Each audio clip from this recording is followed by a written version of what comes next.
ధవళేశ్వరం గ్రామంలో పచ్చని పొలాలు, మట్టి దారులు, పెంకుటిళ్లతో వాతావరణం ప్రశాంతంగా ఉంటుంది. ఆ ఊరిలో రాంబాబు అనే ఒక సామాన్య రైతు ఉండేవాడు. రాంబాబు చాలా కష్టజీవి, చాలా మంచివాడు. కాని ఆయనకున్న ఒకే ఒక పెద్ద లోపం పరమ అమాయకత్వం. లోకంలో ఎవరొచ్చి ఏ అబద్ధం చెప్పినా గుడ్డిగా నమ్మేస్తాడు. మనుషుల్లోని మోసాన్ని పసిగట్టలేడు. ఆయన భార్య సుశీల. ఆమె పేరుకే సుశీల కాని బుర్ర మాత్రం బృహస్పతి లాంటిది. ఎంతటి క్లిష్ట సమస్యనైనా ఇట్టే పరిష్కరించగల సమయస్ఫూర్తి ఆమె సొంతం. ఒకరోజు మధ్యాహ్నం రాంబాబు సంతకు వెళ్లి వస్తూ చేతిలో ఒక పాత ఇత్తడి చెంబు పట్టుకుని ఎంతో మురిసిపోతూ ఇంటికి వచ్చాడు. సుశీలా, ఓ సుశీలా, ఇటు రావే. మన దరిద్రం వదిలిపోయింది. ఇక మనం కష్టపడక్కర్లేదు. ఏమండి, పొద్దున్నే సంతకు వెళ్లి కూరగాయలు తెమ్మంటే ఈ పాత ఇత్తడి చెంబు పట్టుకొచ్చారేంటి? కూరగాయలేవి? కూరగాయలు ఎందుకులే సుశీలా, ఈ చెంబు మామూలు చెంబు కాదు, సాక్షాత్తు ఆకాశం నుండి పడ్డ మాయా చెంబు. సంతలో ఒక సాధువు నాకు దీన్ని 10 రూపాయలకు అమ్మాడు. అయ్యో నా రాత! 10 రూపాయలిచ్చి ఈ పాత చెంబు కొన్నారా? ఇంతకీ ఇది ఏం మాయ చేస్తుందట? ఆ సాధువు ఏం చెప్పాడంటే, ఈ చెంబులో రాత్రిపూట నీళ్లు పోసి ఓం భీమ్ అని 3 సార్లు దండం పెడితే ఉదయానికల్లా ఆ నీళ్లు పాలలా మారిపోతాయట. మనం ఇక ఆవులను పెంచక్కర్లేదు, రోజు పాలు అమ్ముకుని బతికేయొచ్చు. ఏమండి, మీకు ఇంకా బుద్ధి రాలేదా? నీళ్లు ఎక్కడైనా పాలవుతాయా? వాడు ముఖానికి సున్నం పూసుకున్న పక్కా మోసగాడు. మీ అమాయకత్వం చూసి మీ చేతిలో ఉన్న 10 రూపాయలు కాజేశాడు. మీకు ప్రపంచ జ్ఞానం అస్సలు లేదు.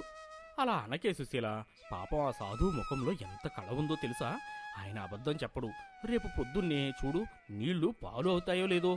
సుశీల నిట్టూర్చి లోపలికి వెళ్ళిపోయింది. ఈయన అమాయకత్వం ఏ రోజు ఏ కొంప ముంచుతుందో అని ఆమెకు ఎప్పుడూ భయంగానే ఉంటుంది. అది చీకటి పడుతున్న సమయం. ఆ ఊరికి పక్కనే ఉన్న అడవిదారిలో 3 వ్యక్తులు కంగారుగా నడుచుకుంటూ వస్తున్నారు. వాళ్ళు పేరు మోసిన గజదొంగలు. గజపతి, భద్రయ్య, కొండడు. వాళ్ళు ఆ రోజే పక్క ఊరి జమీందారు గారి ఇంట్లో పెద్ద దొంగతనం చేసి ఒక సంచి నిండా బంగారు నగలు, నాణాలు దోచుకుని వస్తున్నారు.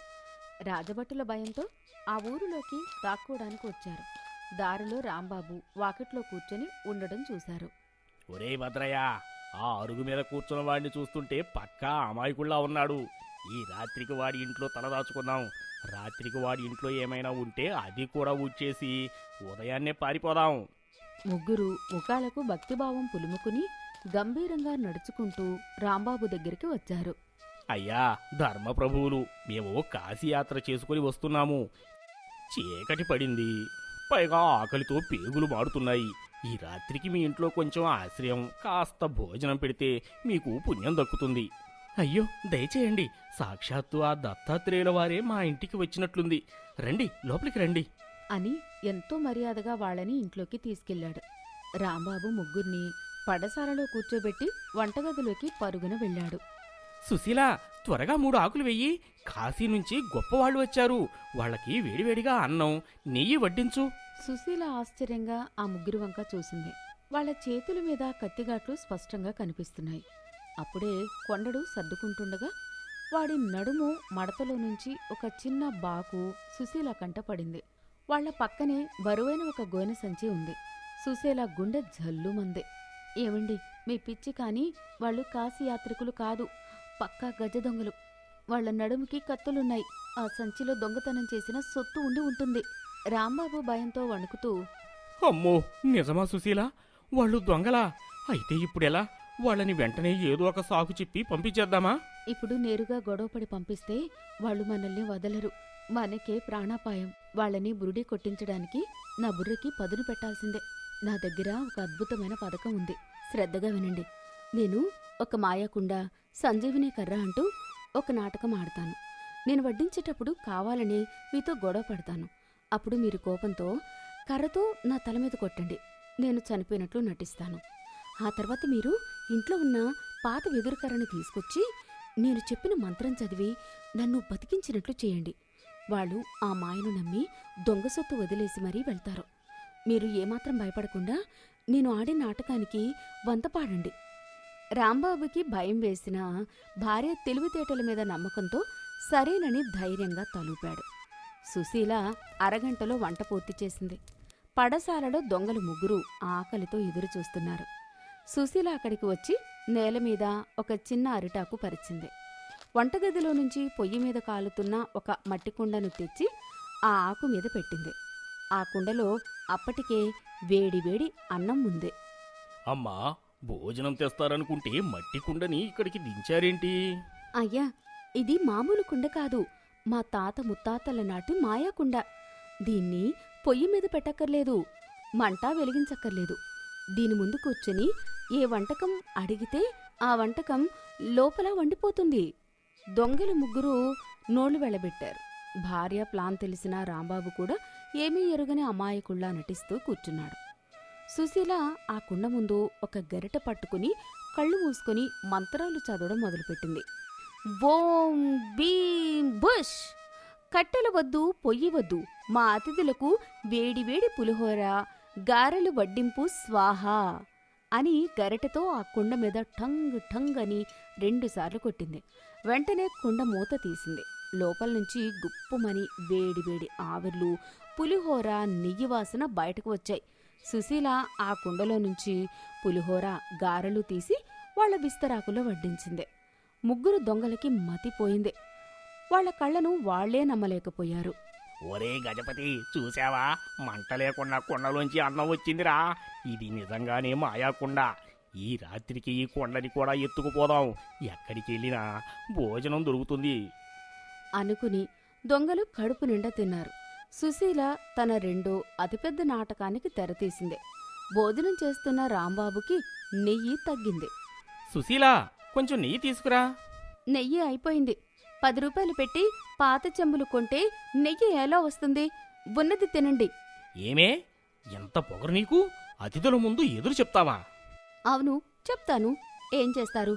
మీ చేతకానితనం వల్లే నేను ఇన్ని కష్టాలు పడుతున్నాను. నన్ను చంపేస్తారా ఏంటి? ఈ గొడవ పెద్దదైంది. ఇదంతా దొంగలు ఆశ్చర్యంగా చూస్తున్నారు. రాంబాబుకి నిజంగానే కోపం వచ్చినట్లు నటిస్తూ పక్కనే ఉన్న ఒక లావుపాటి కర్రని తీసుకున్నాడు. నన్నే చేతగానివాడు అంటావా? నిన్ను ఇప్పుడే చంపేస్తాను అంటూ సుశీల తల మీద బలంగా కొట్టినట్లు నటించాడు. రాంబాబు కర్ర తగలగానే సుశీల అమ్మో అని గట్టిగా అరిచి నేల మీద కుప్ప కూలిపోయింది. సుశీల శవంలా కదలకుండా పడిపోయింది. ముగ్గురు దొంగలకి గుండె ఆగిపోయినంత పనైంది. వణుకు పుట్టింది. ఒరే గజపతి, బాబోయ్, వీడు కోపంలో పెళ్ళాన్ని చంపేశాడురా. ఇప్పుడు రాజభట్లు వస్తారు. ఈ శవం పక్కన మనం ఉంటే మనల్ని కూడా హత్య కేసులో లోపల వేస్తారు. పైగా మన దగ్గర దొంగ సొత్తు ఉంది. ఇప్పుడే పారిపోదారా? వాళ్ళు తమ సంచి తీసుకుని పారిపోవడానికి లేచారు. అప్పుడు రాంబాబు చాలా ప్రశాంతంగా నవ్వుతూ వాళ్ళని ఆపాడు. అయ్యో, మీరు భయపడకండి. మా ఆవిడ చనిపోలేదు. ఇలా రోజుకు 4 సార్లు నేను కోపం వచ్చి మా ఆవిడ్ని చంపేస్తాను, మళ్ళీ బతికిస్తాను. దొంగలు ఆశ్చర్యపోయారు. చంపి బతికిస్తాడా? వీడికేమైనా పిచ్చా అనుకున్నారు. రాంబాబు ప్రశాంతంగా ఇంట్లోని దేవుడి మూల దగ్గరికి వెళ్లి ఒక పాత వెదురు కర్రని తీసుకుని వచ్చాడు. దానికి పసుపు, కుంకుమ, బొట్లు పెట్టి ఉన్నాయి. రాంబాబు గంభీరంగా చనిపోయిన సుశీల దగ్గరికి వచ్చాడు. స్వామి, ఇది మా తాతల నాటి సంజీవని దండం. ఎవరైనా చనిపోతే ఈ కర్రతో 3 సార్లు వాళ్ల తల మీద కొట్టి మంత్రం చదివితే తిరిగి ప్రాణాలతో లేచి కూర్చుంటాడు. చూడండి అని రాంబాబు ఆ కర్రతో సుశీల తల మీద టక్ టక్ టక్ అని 3 సార్లు కొట్టి ఓం భీం ప్రాణం రా, లేచి కూర్చో అని అరిచాడు. అంతే, నేల మీద శవంలా పడి ఉన్న సుశీల వెంటనే కళ్ళు తెరిచి ఏమీ జరగనట్టు నవ్వుతూ లేచి నిలబడింది. ఏమండి, మీ కోపం చల్లారిందా? ఇప్పుడు చెప్పండి, నెయ్యితమ్మంటారా? ఈ దృశ్యం చూసిన ముగ్గురు దొంగల బుర్రలు పనిచేయడం మానేశాయి. వాళ్ళకి ఆ సంజీవిని కర్ర మీద విపరీతమైన దురాశ పుట్టుకొచ్చింది. గజపతి తన స్నేహితులతో గుసగుసలాడాడు. ఒరేయ్, ఆ కర్రమయమ చూశారా? అది గనక మన చేతిలో ఉంటే మనం ఇక దొంగతనాలు చేయక్కర్లేదు.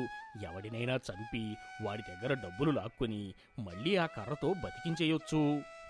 ఇక మనల్ని ఎవ్వరూ పట్టుకోలేరు. మనకిక తిరుగేలేదు. ఆ కర్రను ఎలాగైనా మనం సొంతం చేసుకోవాలి. రాంబాబు గారు, మీరు సామాన్యులు కారు, దేవుళ్ళు. మీ దగ్గర ఉన్న ఆ మాయాకుండ, ఈ సంజీవని దండం, ఈ 2 మాకు ఇచ్చేయండి. రాంబాబు కంగారు పడ్డాడు కాని సుశీల ముందుకొచ్చింది.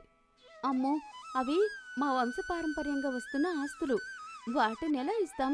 మా తాతల ప్రాణాలవి. అలా అనకండమ్మా. మీరు ఎంత అడిగితే అంత ఇస్తాం. మా దగ్గర కాశీరాజు ఇచ్చిన కానుకలు ఉన్నాయి, ఇదిగోండి. గజపతి ఆత్రంగా తాను దొంగతనం చేసి తెచ్చిన గోనె సంచిని తెరిచాడు. అందులో ఉన్న బంగారు నాణాలు, వజ్రాలని చూపించాడు. ఈ సంచిలో ఉన్నది మొత్తం మీకే. ఆ కొండ, ఆ కర్ర మాత్రం మాకు ఇచ్చేయండి, మీకు పుణ్యం ఉంటుంది. సుశీల కావాలని కొంచెంసేపు ఆలోచించినట్టు నటించి, "మ్మ్, సరే, మీరు అడుగుతున్నారు కదా అని ఇస్తున్నాను. మీ దారిని మీరు వెళ్ళండి." దొంగలు ఆనందంతో ఎగిరి గంతేశారు. ఒకడు మాయాకుండను, గజపతి ఆ సంజీవిని దండంను తీసుకుని తమ బంగారు సంచిని అక్కడే వదిలేసి రాత్రికి రాత్రే పరుగు పరుగున అడవిలోకి పారిపోయారు. అర్ధరాత్రి అయింది. దొంగలు ముగ్గురు పరిగెత్తుకుంటూ దట్టమైన అడవిలోకి చేరుకున్నారు. వాళ్ళు అలసిపోయారు, కాని వాళ్ల మనసుల్లో ఎక్కడలేని ఉత్సాహం ఉందే. అన్నా, గజపతన్నా, మన పంట పండింది. ఈ మాయాకుండ ఉంటే రోజు తేలికగా భోజనాలు తినొచ్చు. ఈ కర్ర ఉంటే ఎవరినైనా చంపి బతికించవచ్చు. ముందు ఈ కర్ర పనిచేస్తుందో లేదో ఒకసారి పరీక్షించుద్దామా? నువ్వు సరిగ్గా చెప్పావురా కొండ, దీన్ని పరీక్షించాల్సిందే. నేను నిన్ను చంపుతాను, ఈ కర్రతో మళ్ళీ నిన్ను బతికిస్తాను. కొండడు అమాయకంగా ఎంతో నమ్మకంతో, సరే అన్నా, బతికిస్తావు కదా, నన్ను చంపు అని గుండెల మీద చెయ్యి వేసుకుని నిలబడ్డాడు. గజపతి ఏమాత్రం ఆలోచించకుండా తన నడుముకున్న నిజమైన వాకు తీసి కొండని పొడిచాడు. కొండడు అబ్బా అని అరుస్తూ అక్కడికక్కడే ప్రాణాలు వదిలాడు. నేల మీద శవంలా పడిపోయాడు. భలే పొడిచావన్నా, ఇప్పుడు వాణ్ణి ఆ కర్రతో బతికించు, చూద్దాం. గజపతి ఎంతో గర్వంగా నవ్వుతూ ఆ వెదురు కర్రని తీసుకున్నాడు. కొండడి తల మీద టక్ టక్ టక్ అని 3 సార్లు కొట్టాడు. ఓం భీం ప్రాణం రా, లేచి కూర్చోరా కొండా అని అరిచాడు. కొండడు లేవలేదు. గజపతికి అనుమానం వచ్చి ఈసారి కర్రతో కొండడి వీపు మీద బలంగా బాదాడు. లేరా సన్నాసి, మంత్రం పారట్లేదా ఏంటి అని అరిచాడు. అన్నా, గజపతన్నా, కొండడికి ప్రాణం పోయి అరగంట అయ్యింది. వాడు నిజంగానే చచ్చిపోయాడు అన్నా, వాడు ఇంక లేవడు. గజపతికి చెమటలు పట్టాయి. కర్ర వంక, ఆ మాయా కుండ వంక చూశాడు. ఆ కుండలో కేవలం మట్టి వాసన వస్తోంది. అప్పుడే వాడికి అర్థమైంది తాము ఎంత ఘోరంగా మోసపోయామో అని. ఆ ఇల్లాలు ఆడిన నాటకంలో పడి తమ ప్రాణ స్నేహితుణ్ణి వాళ్లే స్వయంగా చంపుకున్నారని తెలిసి తల బాదుకున్నారు. సరిగ్గా అదే సమయానికి జమీందారు మనుషులు అక్కడికొచ్చారు. సుశీల ముందే ఊరి పెద్దకు సమాచారం ఇవ్వడంతో వాళ్లు అడవిని జల్లెడ పడుతూ వచ్చి ఆ దొంగలను శవంతో సహా సాక్ష్యాధారాలతో పట్టుకున్నారు. జమీందారు మనుషులు ఆ దొంగలను తీసుకెళ్లిపోయారు. మరుసటి రోజు ఉదయం సుశీల, రాంబాబు ఆ బంగారు సంచిని తీసుకుని వెళ్లి జమీందారు గారికి, ఊరి పెద్దలకు అప్పగించారు. జమీందారు గారు సుశీల తెలివితేటలకు ఆశ్చర్యపోయి వాళ్ల నిజాయితీకి మెచ్చి ఆ సంచిలోని సగం బంగారాన్ని బహుమానంగా ఇచ్చారు. ఆ బంగారం తీసుకుని ఇంటికి సంతోషంగా వెళ్ళిపోయారు. రాంబాబుకి తన భార్య ఎంత గొప్ప ఉపాయం పన్ని తమ ప్రాణాలను కాపాడిందో పూర్తిగా అర్థమైంది. సుశీల, నన్ను క్షమించు. నా అమాయకత్వం వల్ల మన ప్రాణాలు పోయేవి. కానీ నువ్వు ఒక పాత కర్రను మాయాకర్రగా మార్చి మన రాతను మార్చేశావు. ఆ రోజు నుంచి రాంబాబు తన గుడ్డి నమ్మకాలను వదిలేసి ప్రతిదీ ఆలోచించి నిర్ణయం తీసుకోవడం మొదలుపెట్టాడు. ఆ భార్యాభర్తలు ఆ బంగారంతో ఒక సొంత పొలం కొనుక్కుని జీవితాంతం సంతోషంగా జీవించారు. నీతి: మూఢనమ్మకాలు వద్దు. నీళ్లు పాలవుతాయని, కర్రతో బతికిస్తారని నమ్మడం అమాయకత్వం. అలాంటి నమ్మకాలను మోసగాళ్లు తేలికగా వాడుకుంటారు.